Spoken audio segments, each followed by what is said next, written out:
So welcome everybody. This is the beginning of an 8-week series, which is the evolution of the group session series Immune Tune that we have been doing since the beginning of the pandemic, March 2020.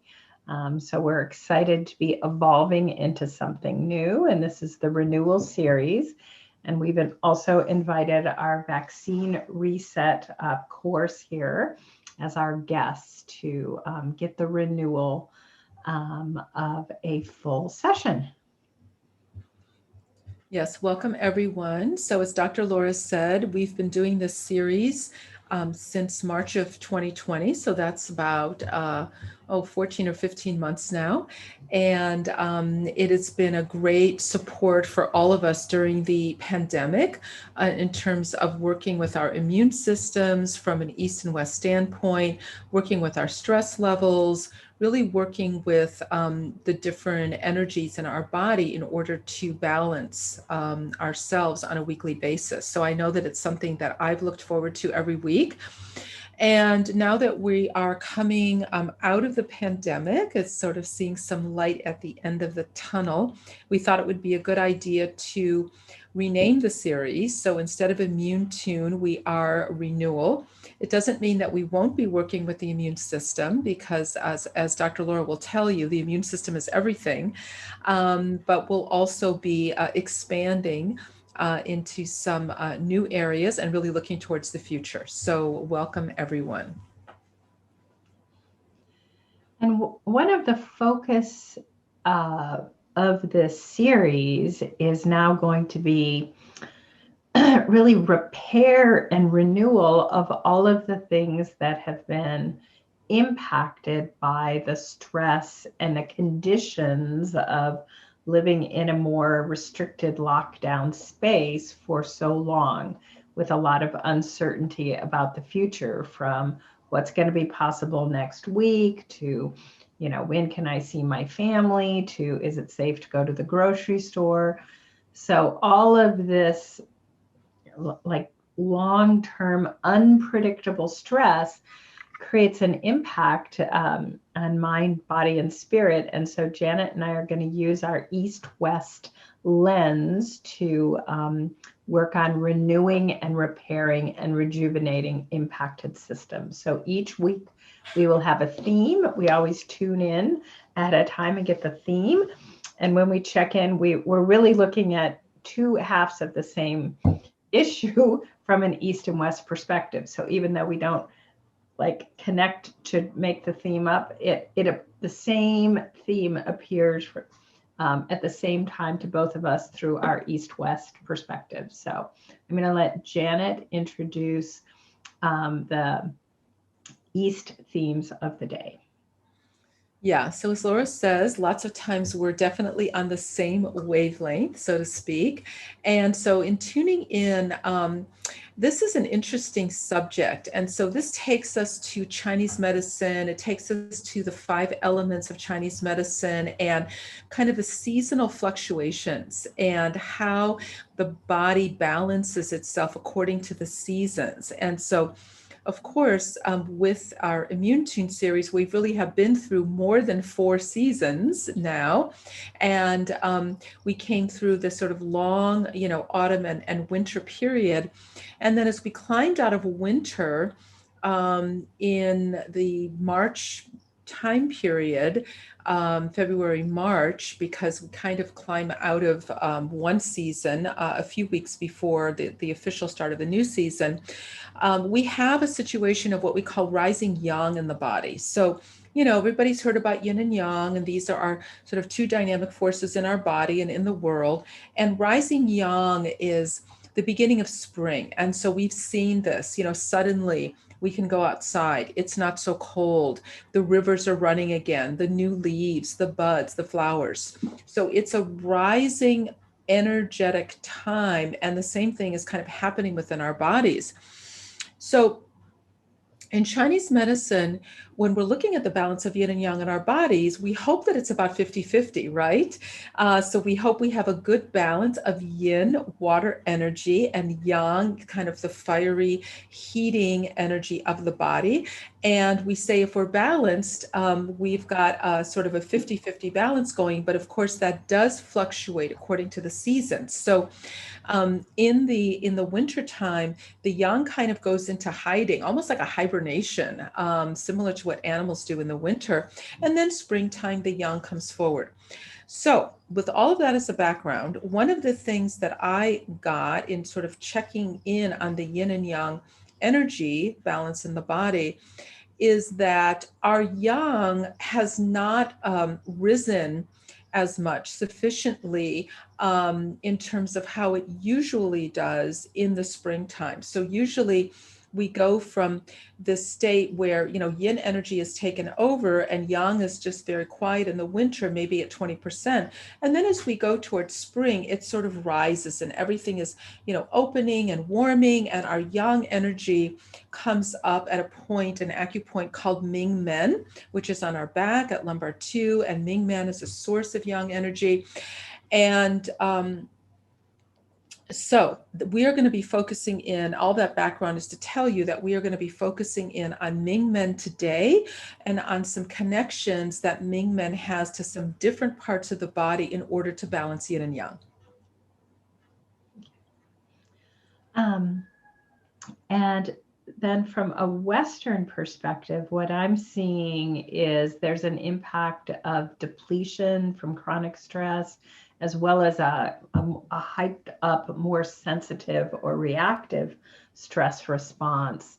And in my intuitive scan, it is the norepinephrine system of the body that is like the volume knob is cranked up.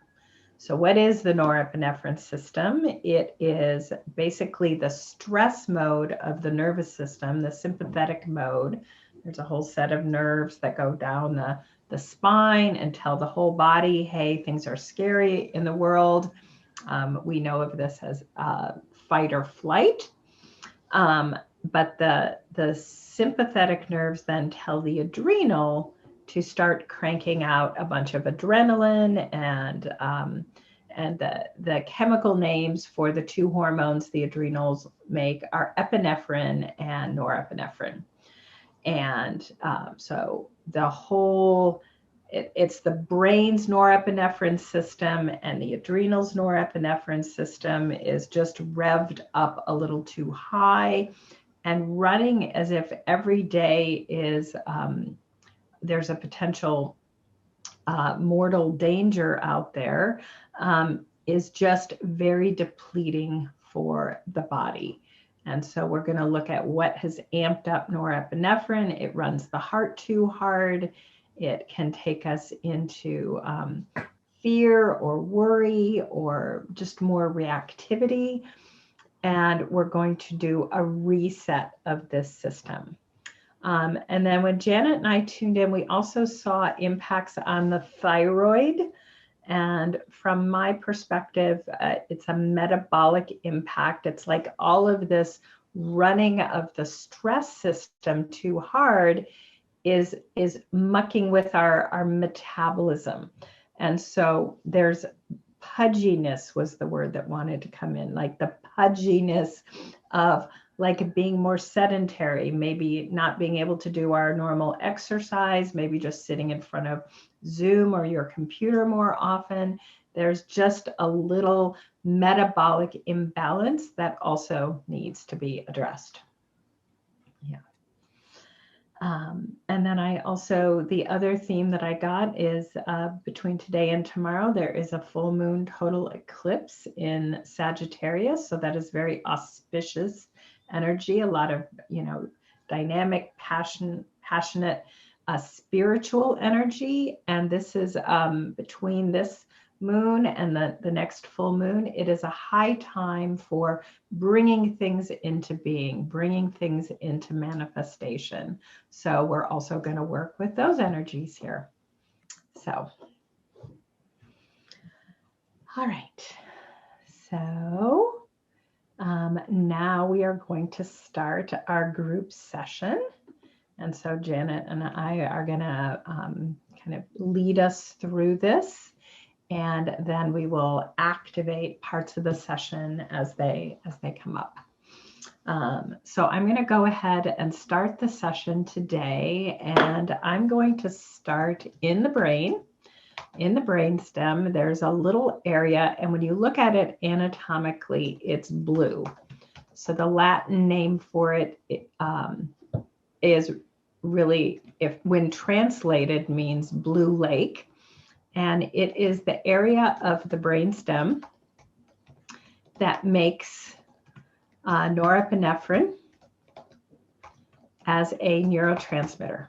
So norepinephrine is both a communicator in the nervous system, a neurotransmitter, and a communicator in the endocrine system, a hormone. And here we're looking at the area of the brain that makes this hormone. And norepinephrine itself is blue. And so that's why this blue lake is here. And the Latin name for the blue lake is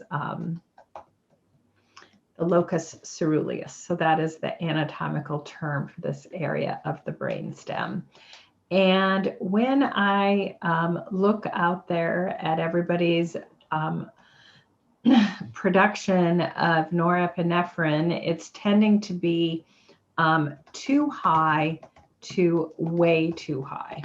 And in over 90% of us in this group session here, really most people from the pandemic, there is an epigenetically locked in elevation of norepinephrine.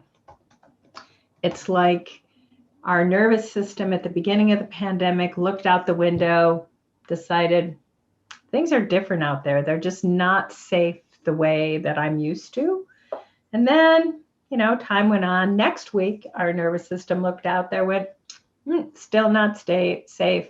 A month later, I think it's okay. 2 weeks later, not okay. So we've just been through this cycle of the first wave, the second wave, the fourth wave, is there going to be another wave, the variants. And so our nervous system does not have the same level of safety. And so it's decided, let's make more norepinephrine just because it seems better to keep ourselves just, ready to run if need be. And so we are going to do a deep circulation tune-up, what we call an organization and optimization of the circulation in the blue lake to reset norepinephrine to pre-pandemic levels. Okay, and if pre-pandemic was a stressful period, your body's going to kind of go back in time and say, okay, this was a nice, safe, quiet period. Your body's going to pick a time to reset your norepinephrine production too. Okay, and I'm going to turn it over to Dr. Janet now to add in the next piece. Okay, so next we're going to officially bring in Ming Men, this very important point below lumbar 2. And we can think of Ming Men as kind of a storehouse of yang energy in the body. It's interesting, if you read the classics, it also says that Ming Men stores yin energy, and that this role that it's assumed, in the last couple hundred years as being a reservoir of yang energy maybe doesn't, have the full description of all of the wonderful things that this Ming Men point can do. But be that as it may, we're focusing in on the yang aspect of Ming Men, and actually kind of the the availability, I would say, of Ming Men to the rest of the body. So what we're going to do here is do an organization and optimization of the yang function of Ming Men. We're kind of reminding Ming Men, okay, you are a reservoir of yang energy. We need yang energy now in the body.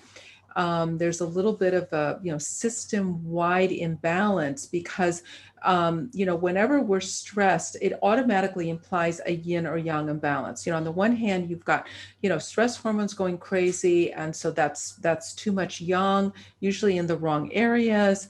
And on the other hand, when you're stressed, the body tends to isolate itself, so the water element kind of shrinks into itself. And doesn't really want to come out of hiding because of whatever stressful things are out there. So it's a true sort of body-wide yin-yang imbalance. So anyway, so we're kind of focusing in on the available yang energy at Ming Men and circulating that as needed to some energetic areas of the body, including the triple warmers, the 3 burners.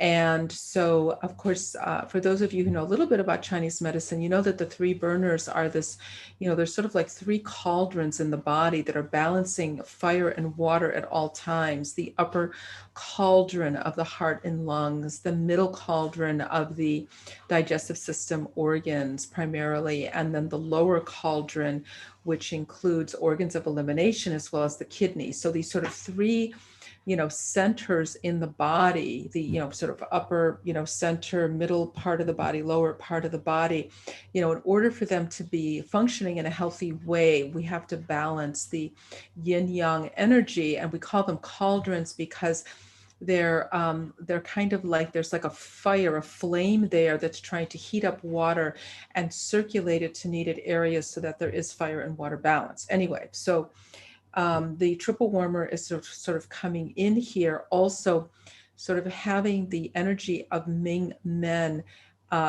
organizing and optimizing the function of the triple warmer, all 3 burners. Yeah.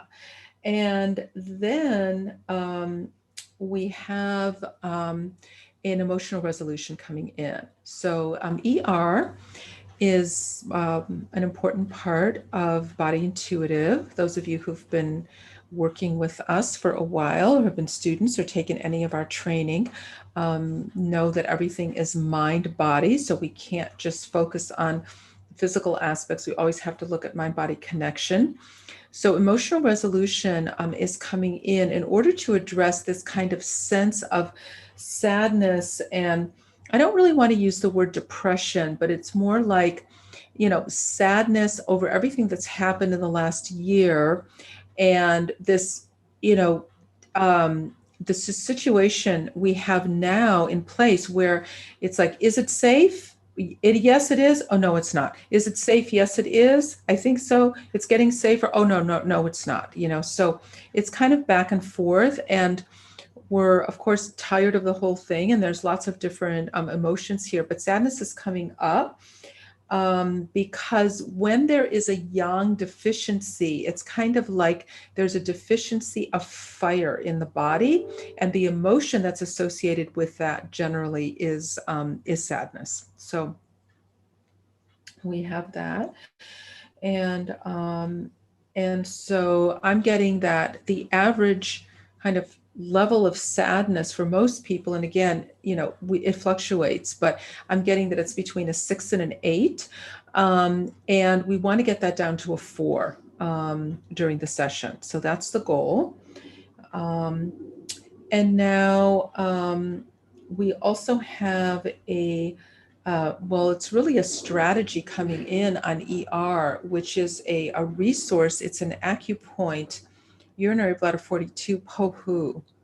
And Pohu is a point that's on the back, kind of lateral to the upper thoracic, about T3. And it's a point that we use a lot to release sadness and grief from the body. It really works very, very well. Lots of times, if I have children come into the office, into clinic, and they're having things like asthma, or, emotional situations, all I have to do is touch their pohu, usually on the left side. And that's when it's coming in here, in that upper part of the back. And it just releases everything. Like, it releases all their tears. It releases the sadness. Sometimes the children can cry for a couple of minutes and then it's just gone. It's out of their body. So pohu is a great releasing point. And it's coming in here as a resource. And now we are back to Dr. Laura.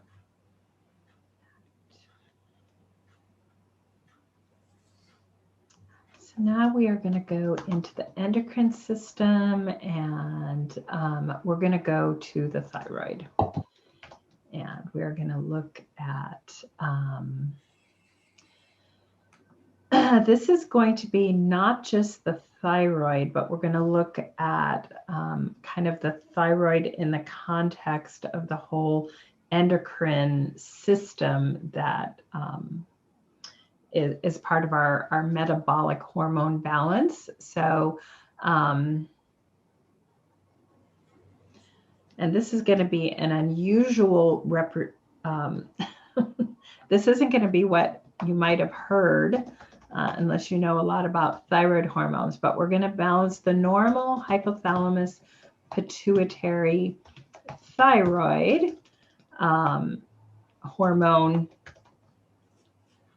circuit, where the hypothalamus tells the pituitary to tell the thyroid to make the two metabolic hormones that are T3 and T4.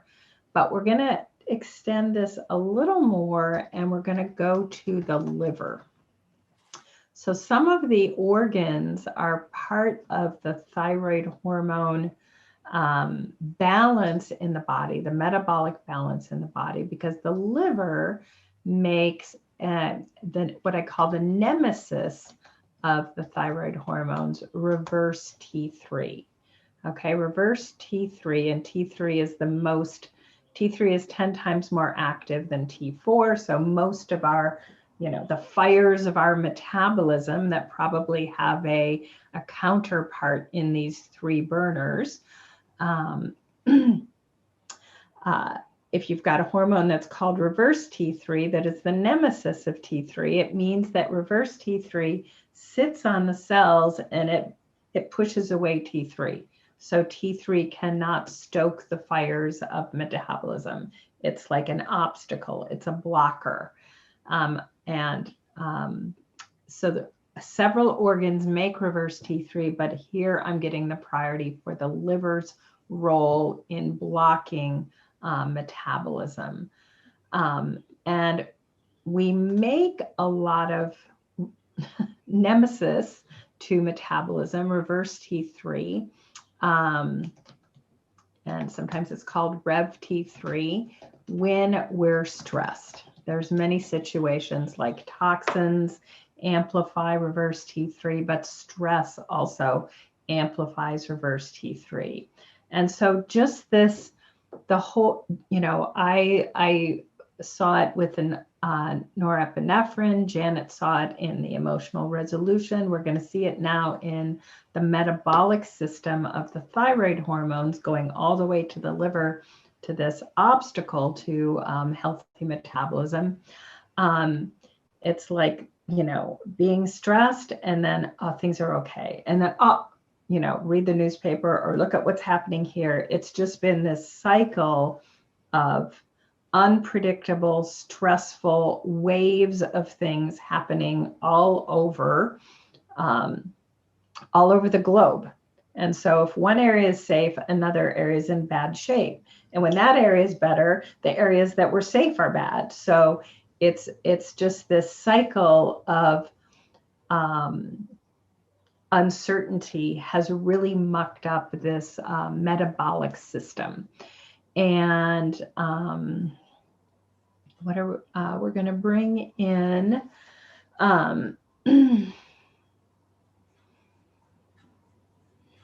we're going to bring in a resource to reset this whole metabolic circuit. It's like this whole, from the hypothalamus in the brain to the pituitary, to the thyroid, to the liver, the whole situation is out of kilter. Some of us, it's out of kilter here, some here, some here, some here. And so this is our pudginess reset. And it is going to be a food that is going to help reset this. Is it brown rice? That's favorite. Janice's favorite metabolic food to reset anything. It'll cure anything. We can have some brown rice if you want to meal this up. What I was getting is springtime vegetables. So if we want to have those with brown rice, we can have veggies and brown rice. So that is the metabolic reset lunch or dinner. You can add other things to it, but that is what's coming in. So whatever the springtime vegetables where you are would be good. And these vegetables and brown rice that I just want to highlight, this is also going to reset the microbiome, which is therefore going to reset metabolism. Because the microbiome in particular communicates to the liver and does a metabolic reset in the liver. So we're going to go next to the gut microbiome.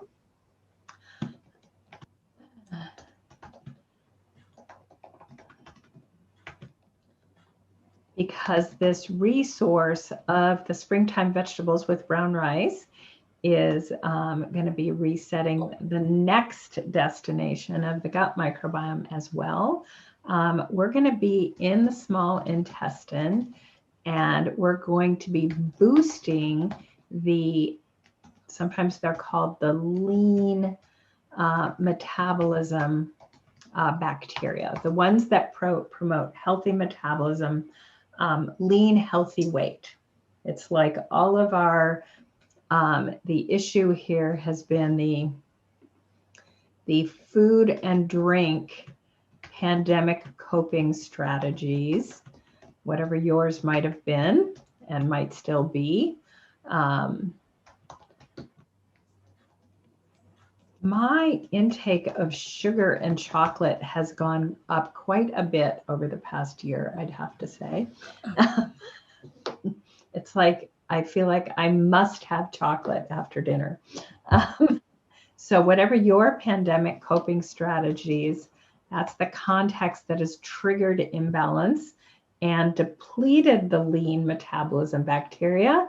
Now we are going to resurrect them with a infusion of springtime vegetables in brown rice. And now we are going to go back to Janet here. Okay. So we definitely have another acupoint strategy coming in. Well, we have two actually. One of them is small intestine 16 on the left side, the neck. So small intestine 16 is a windows to the sky point. And although these points in the neck are not there are a lot of them actually, but although these are not sort of the points that were necessarily used in the classic texts that are, 2,000 years old, they have become quite popular in the last 100 years or so. And working with them, acupuncturists who work with them really consider them points that unite the brain and the body, that these windows to the sky points in the neck are very, very important. So small intestine 16, I love this point because first of all, it's part of the fire element. It's on the small intestine meridian. And so it balances, kind of the exchange of yin and yang, fire and water, going up to the head, up to the brain, which is very important. Since it's on the small intestine meridian, it also balances the microbiome. So, Laura's talking about this, the small intestines job of boosting the lean metabolism bacteria and getting things balanced there. So small intestine 16 will absolutely help with all of that. You know, these points, they're small, but they're powerful, and they really have system-wide effect. Um, so that's one thing. And then the other resource strategy that's coming in is stomach 40, Fen Long. So, you know, some of you know this is one of my favorite points, and it is a point on the stomach meridian, meaning that it helps to produce chi and produce blood for the body. It also helps to circulate chi and circulate blood.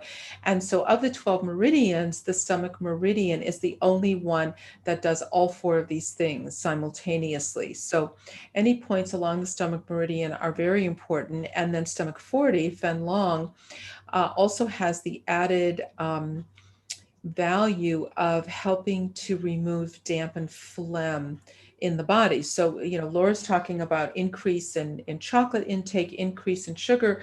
You know, all of us have been a little bit indulgent this, you know, year, because these are comfort foods, and we have needed comforting, right? Because a lot of our regular, you know, kind of go-to comforts, we weren't able to do them, you know, whether it was going out and visiting a friend, or, you know, whatever activities occurred outside of your house that really were sort of part of your routine. A lot of these things just disappeared. So we had to find, you know, creature comforts in our house. And a lot of us did that through food. So of course. And so the sugar and chocolate and increased dairy and increased alcohol, all of these things produce dampened phlegm in the body. So stomach 40 is a wonderful point to be able to disperse dampened phlegm, and just sort of take care of all of the any residual accumulation that is showing up. Okay, so we're going to tell you where these points are. So as I mentioned, the first point, well, it's interesting. The first point, Pohu, that's always all the way at the beginning of this long talk. Yeah, you kind of have to put your hand on the back. It's on your left side. It's that point that's hard to reach. And it's just sort of on the inside of your scapula. And the thing about Pohu is that it doesn't need to be stimulated for very long. So if you just kind of touch your whole palm in that area of your back, reaching your palm back there, it's like you're just sort of saying hello to Pohu, and Pohu has got a lot of emotions stored there, and it'll go ahead and really just start, you know, releasing those emotions, sometimes quickly, sometimes slowly. And so we're going to go ahead and activate this in a second, but I just want to let you know that Pohu, you know, it's going to be done with its job in 15 to 20 minutes, right? It's very fast. So, you know, once you go ahead and contact it, you know, 15 to 20 minutes later, you're going to contact it. Yeah, I can turn around, but I want to kind of tell you how to find it on your back, because you've got to reach back there. So take your left hand and just put it as far as you can go. You know, the rhomboid muscles are also back there between the spine and the scapula. It's that sort of hard to hit area, and it's just right back there, right? It's in the inside of the scapula, between the spine and the scapula, where you reach your hand back on the left side. Yeah. And the thing about these points that we always like to emphasize is that they're areas, right? So we're not putting a needle in, and so we don't have to be like precise. The points are about as big as a quarter. And if you have your whole hand over an area, you're definitely going to hit the point. So Pohu is going to be done with its, you know, job in about 15 or 20 minutes. And then these other strategy points are going to come in. So small intestine 16, again, it's this is again left side. So this is on the side of your neck. If you take your hand and you put it on the side of your neck, you're going to hit small intestine 16. It's there. And so that's easy. And then stomach 40 on the right side is it's basically on the border, if you find the outside of your kneecap, right, the outside sort of bony area, lower border area of your kneecap, it's basically kind of midway in a straight line between your kneecap and your ankle. They say in the average person, it's about 8 inches down, right, sort of in the middle of your leg, right, just lateral to the tibia there. There's a big muscle there, and so it's right in that area. So we can go ahead and we're going to focus on these points during our activation. This is a big roadmap. So and what about Ming Men, Janet? Are we also going to? Yeah, I mean, Ming Men, it isn't a strategy so much as it's kind of an area that's been activated. So that's going to be part of the roadmap. It's kind of like we've sent instructions to Ming Men to kind of go, into the areas that are needed, connecting into the 3 burners. And so, yes, it's going to be doing that. All right. And so we've got our points. I'm going to guide everyone to focus on this norepinephrine repair here a moment. And so we can all just, if you want, you can hold kind of where your spinal cord goes back up into the brain. We're working on the brainstem that's right up there.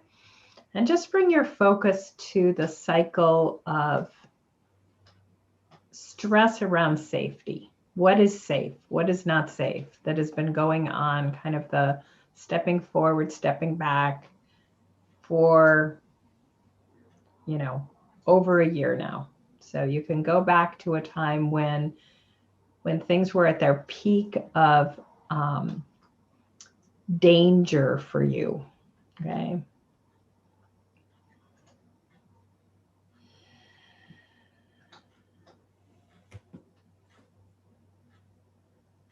And we're doing a whole tune-up of that area to like reset our whole fight or flight, kind of sympathetic activation to a level that is appropriate pre-pandemic.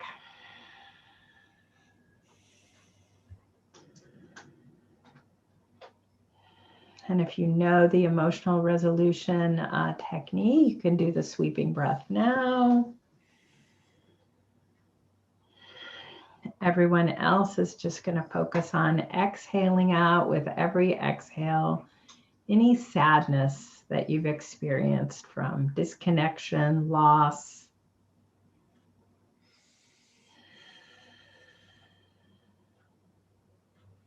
Over the past year or so.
Okay, we're going to do a different type of yin-yang balance. We're going to do kind of a sun-moon balance now, and we are going to balance the sun in the sign that it's in, sun in Gemini, moon in Sagittarius, because that is the configuration that we're in right now. And so we're balancing our sun, our like exterior personality, our life force energy, and our moon, our emotional nature.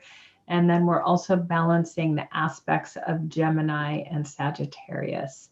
Um, that we are harmonizing those two frequencies in our minds and bodies. And all right. And then we are going next to whatever Janet is going to bring in. So, Nice. Cosmological forces. Yes, they have a big effect on our health. Okay, so let's see.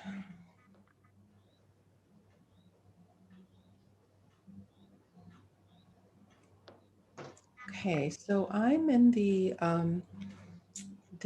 earth element, spleen pancreas complex. So this is earth element east. The spleen and pancreas work together.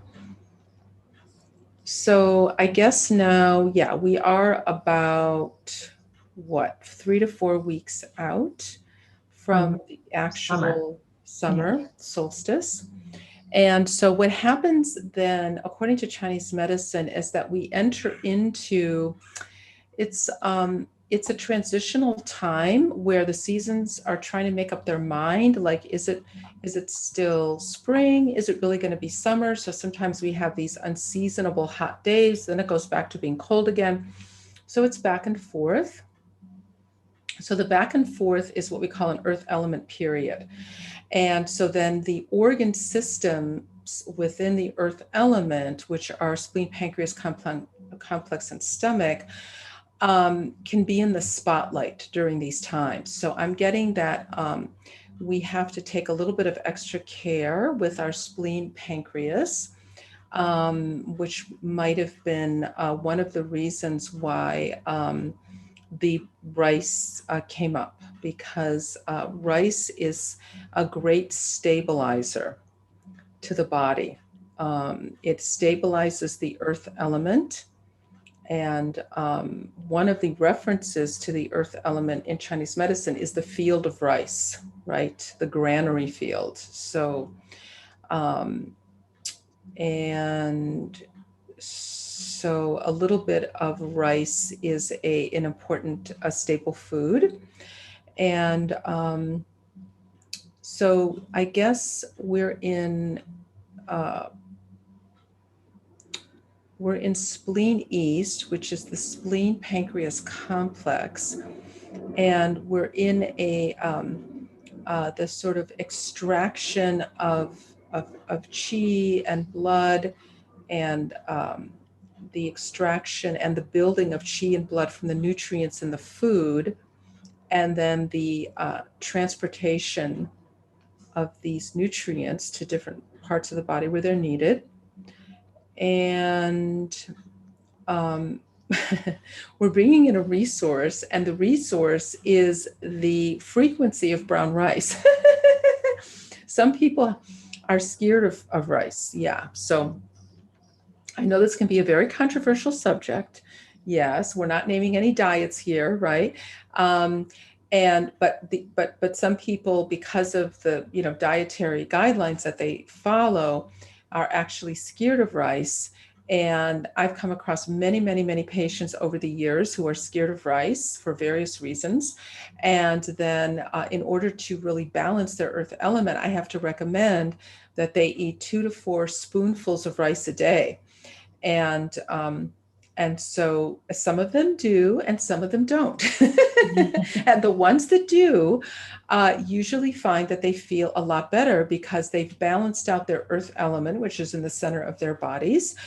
And also because rice, especially brown rice, is very detoxifying. Yeah, I know that there have been some concerns in the past about arsenic levels in rice, and it's true that some rice and some rice-based products do have higher levels of arsenic because of polluted water. And there's also, different forms of arsenic. There's naturally occurring organic arsenic. There's inorganic arsenic, blah, blah, blah, blah, blah. But what I recommend is to buy a very good quality rice, organic brown rice that are grown under careful conditions. And then if you're still concerned about arsenic, then you can soak the rice for 24 hours before you cook it. And that should remove any of those traces in the rice. And rice it's an amazing detoxifier and stabilizer to the body, and it feeds our microbiome too. The acupoint that we used before, the stomach 40 on the right side, we can use that again. Yes. So since it's already going to be activated after POHU, urinary bladder 42, that's the first one that we talked about. And since it's already going to be activated because of the last roadmap, then it's a great resource here as well to activate the spleen pancreas complex. Okay. And what I'm seeing here with this whole earth element, building chi and blood and getting nutrients to where they're needed in the body is kind of like it's a rebuilding to repair depletion. It feels like there's a lot of depletion from stress and other things, and so this has got a very strong frequency. I'm just going to write here of capacity to rebuild, regenerate things that are. It's like all the stores in the body that are on low. This is bringing the energy and the micro and macronutrients up to more harmonious levels. Okay, and so from here we're going next to the throat chakra, which kind of wanted to come after this, but we had to go rebuild first before we could move to the throat chakra. And here we're looking at all the aspects of the authentic you, kind of how you are in the world, that have had to be more restrained during the pandemic era. Maybe it's, anything you like to do out in the world with friends, with family, classes, whatever that is. I remember the old days when we used to have live classes, and we used to put live classes on our schedule. And now we haven't even imagined when that might happen again. But there are things, that are really fun when you see the people that you enjoy being around in person, instead of seeing them as a little tiny postage stamp on the screen of your computer or your phone, or just, not connecting to them at all. And so this is it's like we're unfurling from being very restrained, and the throat chakra feels like it's been a bit limited. And so it needs a kind of break it open sort of an energy to come in. So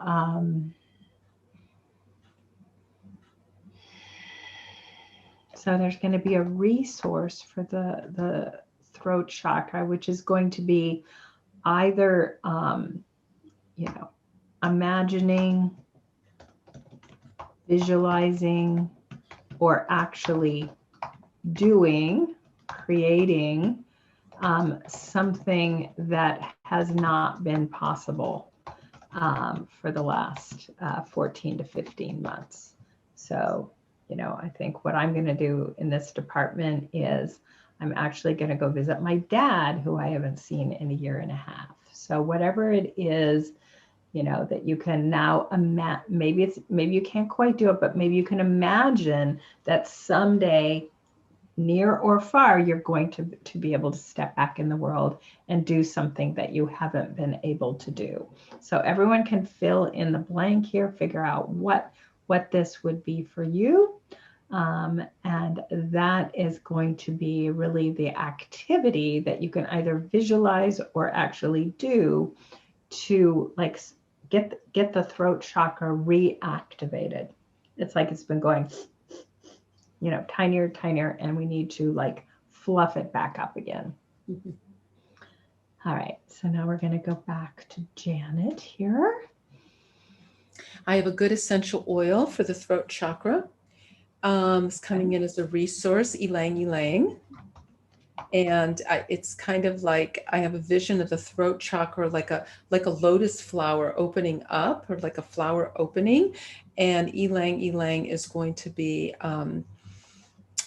helpful in that process. So even, you know, taking a few drops of pure essential oil and mixing them with a few drops of, you know, carrier oil, some, you know, almond oil or olive oil, whatever you have, and then just, you know, rubbing them around the neck, it will also really help to kind of bring this forward.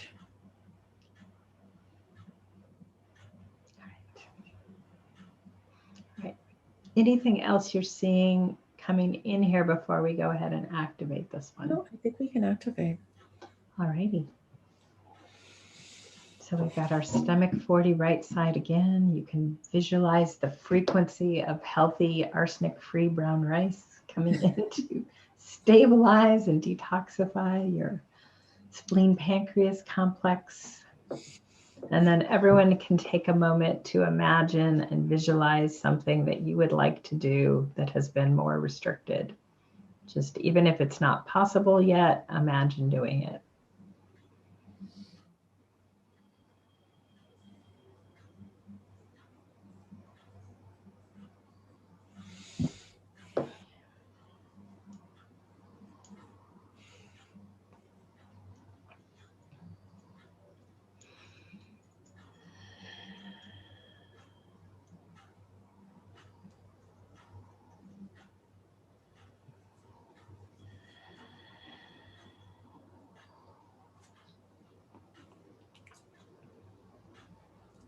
All right.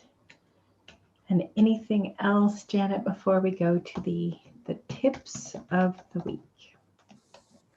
No, I think we're good. It's been an awesome session. All right, so we have a set of acupoints to work with. Mm-hmm.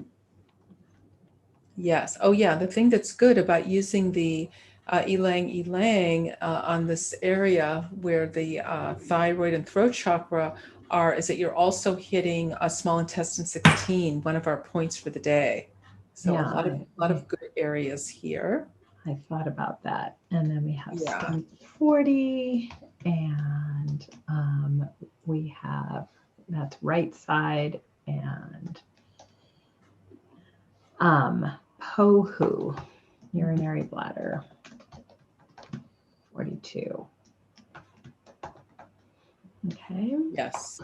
It's kind of hard to reach yourself, but if you have a loved one that you live with, you can definitely have them rub some essential oil onto your POHU. Your POHU will love it. Yeah. And this is POHU on the left side we've brought in, but the essential oil can go on both sides if you want. Okay. Any other alternative oils? You know, it's funny. Usually I do have alternatives. It's like a flower oils are coming in. But I did ask rose, and I did not get rose. Lavender would be fine. How about geranium? Geranium's good. Mm-hmm. Okay.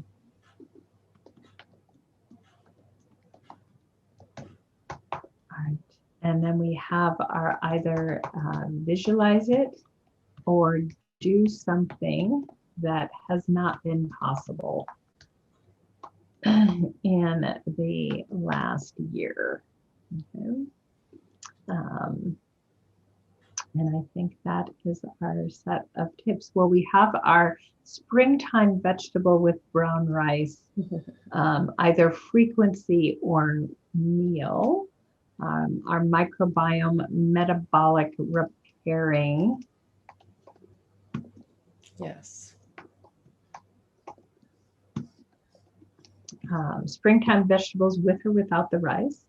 And Catherine asked if she could have chocolate with her vegetables and rice for the dessert. I think so, yes. Is this a chocoholic answering the question? Yes. So Carolyn would like a little more of an idea where small intestine 16 is, and Teresa would like to know if Melissa oil would also be good. Mm-hmm. Yeah, Melissa oil would be fine. Okay. Any of the flower oils. Small intestine 16 is if you find your Adam's apple and then you kind of come back there and you come past the sternocleidomastoid muscle there. It's just kind of in that area on the other side.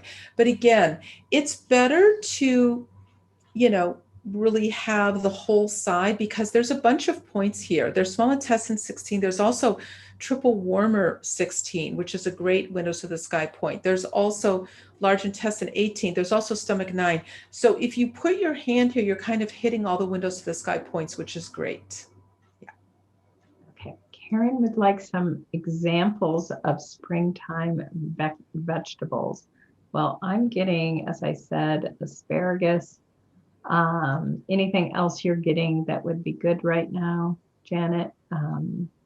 Um, well, you know, I'm in zone 9 here, so our springtime vegetables are a little bit different. At the farmer's market, I've been getting like lots of, you know, yellow squashes and zucchinis and I was seeing zucchini as well. yeah, those are really great. But the fresh, you know, early spring, yeah, wild greens are great. And you know, the fresh lettuces, the you know fresh broccoli, the fresh leafy greens that are coming out now, you know, kale, you know, even the bitter greens, you know, Swiss chard, mustard greens, dandelion greens. You know, sometimes I'll mix like some of the bitter greens, like dandelion or mustard greens, with you know a more benign green like spinach or something like that. I make a little stir fry.